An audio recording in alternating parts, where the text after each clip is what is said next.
must not be working real good if I tell you it's not hot. But I will tell you this, it's not as hot as it looks like it would be. It's hot, it's just not as hot as it looks. Back then they had a different way of looking at things. They thought if it was hot outside, you better not go out with your arms and legs uncovered, that sun will cook you. Put on a good thick coat of clothing, get a good sweat worked up. Once your clothes are soaking wet with all that sweat and that light breeze hits you, it cools you off. Now I'm getting some puzzled looks right now because you just heard me say get hot to get sweaty to keep from getting hot.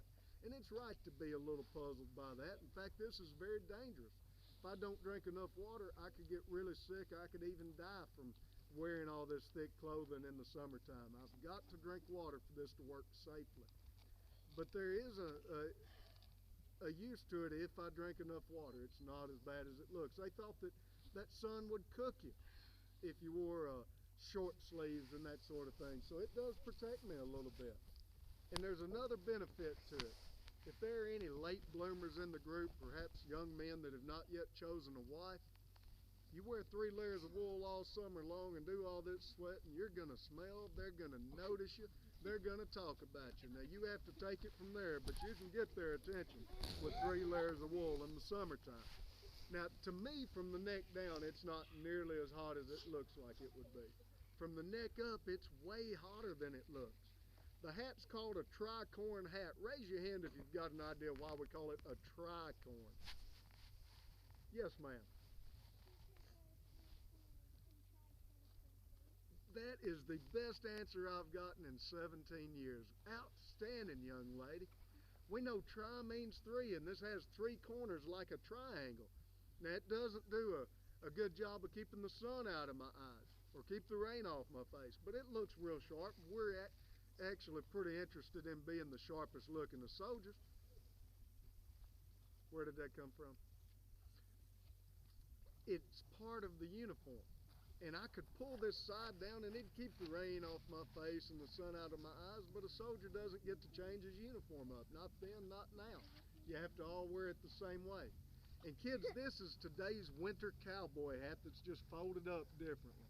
That means it doesn't let much air get to my head at all. I would argue it's the hottest part of the uniform, but there may be one exception, one thing even hotter. If any of you have ever wondered what a soldier looks like once he's been scalped, I'm about to show you.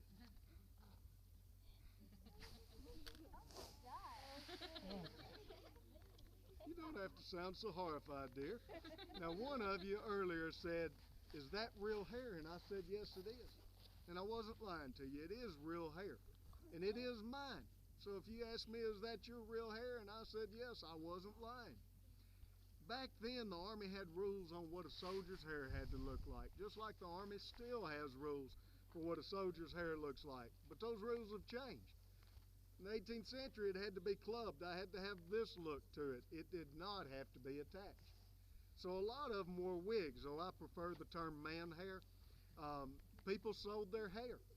And we were pretty dirty back then, at least as dirty as second graders, believe it or not. And we had things living in our bodies, on our bodies, in our hair, in our uniform. I can comb this like real hair because it is real hair. I can beat it like a rug if that makes me feel better, but I think the best thing I can do is take it off when my day of service, my work day is over. And I'm away from some of that filth for just a little while. Now that's a little bit about the